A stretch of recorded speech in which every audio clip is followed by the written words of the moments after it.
교회에서 중요한 것은 사람이죠. 얼마 전에 우리 담임 목사님께서도 비전에 대해서 말씀을 하시면서 교회의 비전은 사람에게 있음을 말씀하셨음을 기억합니다. 초대교회는 이 사람이 얼마나 중요한지를 우리에게 보여줍니다. 교회에서 가장 중요한 존재는 사람이며 사람을 온전히 세우는 것이 또한 가장 교회가 해야 할 일임을 가르쳐 줍니다. 초대교회에 기초를 놓았던 사람 중에 베드로를 우리가 빼놓을 수 없는데요. 베드로는 예수님을 따라다니던 제자 중에 한 사람이었고 유대인이었습니다. 그렇기에 그 나름대로의 강한 신념과 또한 전통을 가지고 있는 사람이었습니다. 하나님께서는 이 베드로를 통해서 교회에서 자신의 신념이나 전통보다 더 중요한 게 있음을 우리에게 보여줍니다. 그것은 두말할 필요도 없이 하나님의 말씀입니다. 하나님의 뜻을 이루는 것이 교회에서 가장 중요하다라는 사실을 우리에게 가르쳐 주고 있습니다. 우리가 많이 알고 있는 내용이기도 하지만 베드로는 환상 중에 하나님의 뜻을 보았습니다.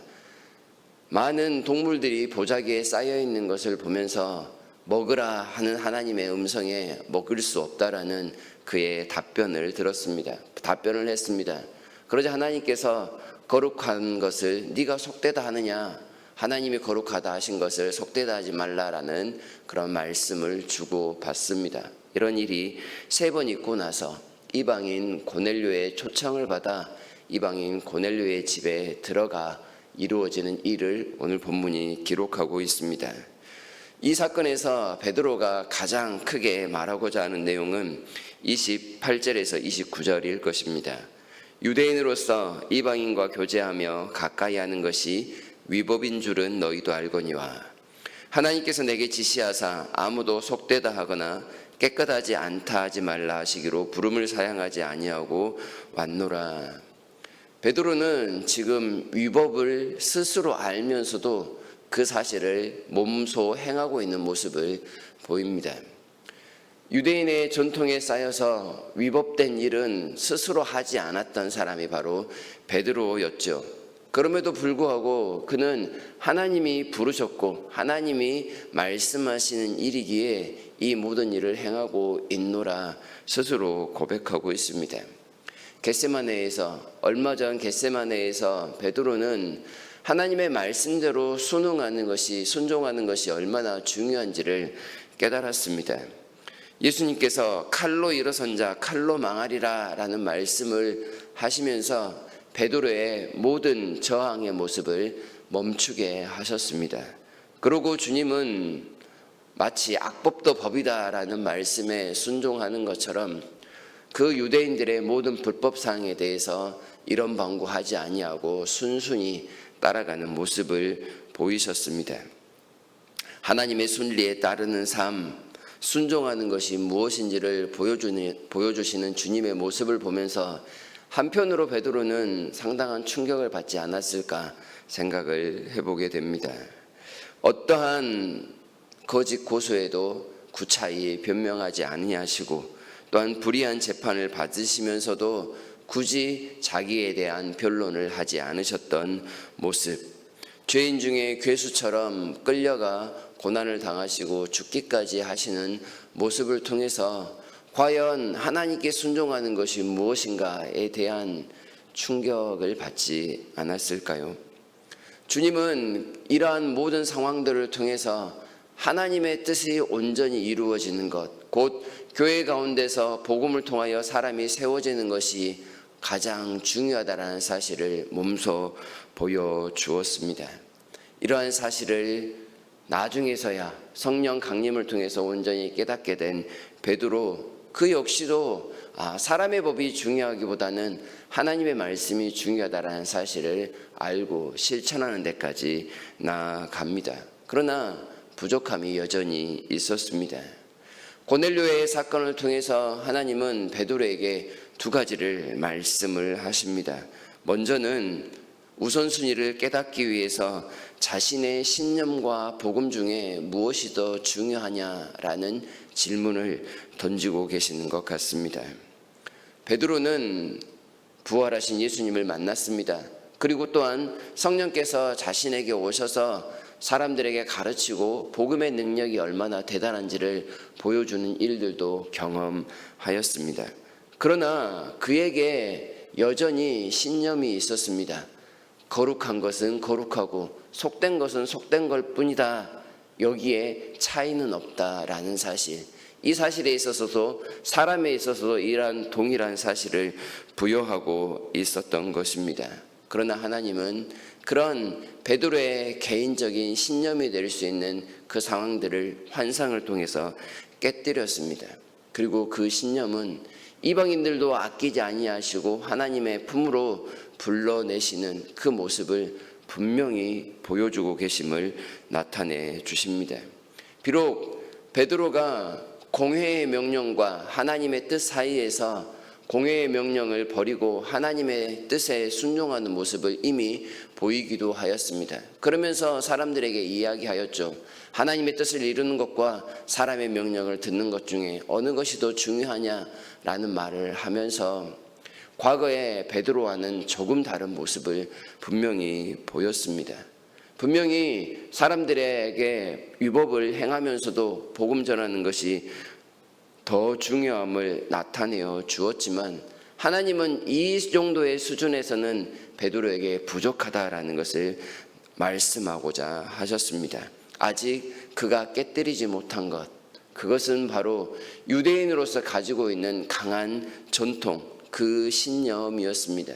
개인적인 신념은 어느 정도 깨뜨렸지만 유대인이라는 그 상황 속에 간직하고 있었던 신념들은 깨뜨리기 힘들었기에 하나님께서 직접 개입하시는 모습을 보여줍니다. 복음이 더 중요하냐? 유대인으로서 가지고 있는 생각이 더 중요하냐? 이 말씀을 하시는 것이죠. 그래서 그에게 환상을 보여주시고 직접 이방인 고넬료를 만남으로써 그 신념이 얼마나 잘못되었는지를 스스로 깨닫게 하셨습니다. 유대인들은 이방인들을 만나는 것을 위법 혹은 불법처럼 여겼습니다. 28절에서도 그런 내용들을 이야기하고 있는데요. 그런데 유대인들이 생각하는 그 기준이 되는 율법을 누가 주셨는가를 생각하면 그 율법은 하나님께서 주신 것입니다.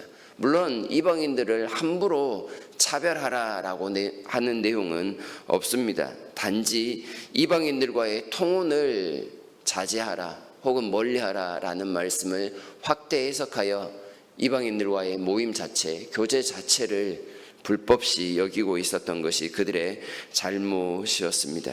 이 내용에 대해서 하나님께서 지금 지적하고 계시는 것이죠. 사람이 이방인들을 차별한다라고 해서 복음이 과연 이방인들을 차별하느냐? 그럴 수는 없음을 나타내고자 하시는 것입니다. 고넬료를 만나는 것은 공회의 명령을 어기고 복음을 전하는 것과는 또 다른 차원의 이야기였습니다. 유대인으로서의 그 정체성과 같았던 그 율법을 스스로 깨뜨릴 수 있는지에 대한 질문이었기 때문에 그렇습니다. 과연 복음을 위해서 모든 것을 다 내어버릴 수 있느냐?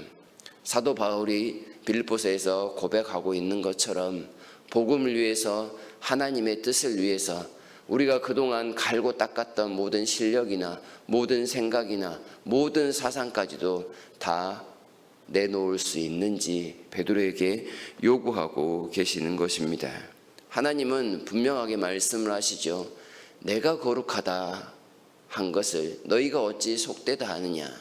모든 판단의 기준은 하나님께 있는데 하나님이 선하다 한 것을 함부로 이렇다 저렇다 말하여 판단하지 말라 이야기하고 계십니다. 그래서 고넬료를 만나게 되었고 고넬료를 만나게 된 순간 베드로가 이렇게 외치죠. 34절에서 베드로가 입을 열어 말하되 내가 참으로 하나님은 사람의 외모를 보지 아니하시고 35절 각 나라 중 하나님을 경외하며 의를 행하는 사람은 다 받으시는 줄을 깨달았도다. 유대인의 전통 그거 별로 중요하지 않았습니다.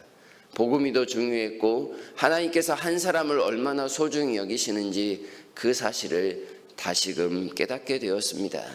예수님께서 왜 그 순종하는 모습을 통해서 우리에게 모범을 보이셨는지 이제야 알 것 같습니다. 라는 사실입니다. 하나님께서 거룩하게 지으신 그 모든 것이 온전히 거룩하다라는 사실을 알게 된 것, 성령님께서 그 마음속에 한 번 더 강하게 역사하셔서 온전한 복음의 사람으로 거듭나고 있는 그런 모습을 우리에게 가르쳐 줍니다. 함부로 하나님을 판단하지 않는 것, 그것이 복음을 따르는 삶이며 교회에서 사람을 세우는 사람이라는 것을 우리에게 가르쳐 줍니다. 읽지는 않았지만 36절에서 베드로는 예수 그리스도로 말미암아 화평의 복음을 전하시는 하나님으로 인하여 온전히 기뻐합니다. 유대인, 이방인의 구별이 아니라 온전한 복음으로 인해서 한 사람이 회복되는 모습, 그것이 가장 기뻐할 일이요 즐거워할 일이라는 사실을 알게 된 겁니다. 베드로가 베드로 된 것은 그가 유대인이었기 때문이 아니라 하나님의 복음이었다라는 사실을 알았습니다. 베드로가 하나님의 귀한 은사를 받게 된 것은 그가 잘나서가 아니라 차별 없이 대하시는 하나님의 은혜였음을 분명히 알았습니다. 흠이 많았던 베드로지 않습니까? 그럼에도 불구하고 자신의 아무 공로 없이 값없이 받아주시는 하나님의 복음, 하나님의 사랑, 그것 때문에 그가 지금 이 자리에 있게 된 것을 기억하며 하나님께 영광을 돌립니다. 베드로가 복음을 통하여 아무도 차별하시지 않는 하나님의 은혜를 발견한 것, 그리고 하나님께 감사한 것, 그것은 또한 오늘 우리가 감당해야 될 일일 것입니다. 우리가 하나님 앞에서 예배드리면서 온전히 해야 될 일이 있다면 복음으로 사람을 세워가시는 하나님의 그 온전한 손길을 바라보며 찬송하는 것, 그리고 함께 기뻐하고 즐거워하는 것, 나 자신을 먼저 부르셔서 복음으로써 직분자 되게 하신 것을 감사할 수 있다면, 또 나를 통하여 다른 사람들을 불러 하나님의 직분자 되게 하시기까지 성장하게 하시고 자라게 하실 일을 기대하며 바라보며 또한 힘써 섬길 수 있는 것, 그것이 바로 우리의 일일 것입니다. 교회에서 최우선순위가 있다면 그것은 온전히 하나님의 말씀을 세우는 것, 하나님의 뜻을 이루는 일이라 할 것입니다. 그 하나님의 뜻을 통해 사람이 온전히 세워지고 또한 하나님을 더욱더 찬송할 수 있다면 그것만큼 중요한 일이 없음을 다시금 깨닫고 실천하는 하루가 되었으면 좋겠습니다. 예배 자리에서 예배를 통하여 그 받은 은혜를 하나님께 영광 돌리고 우리 만나는 모든 성도들에게, 그리고 더 나아가 이웃들에게까지 나타낼 수 있는 복의 통로되는 복된 삶을 오늘도 살아가시는 귀한 하루가 되기를 진심으로 바랍니다.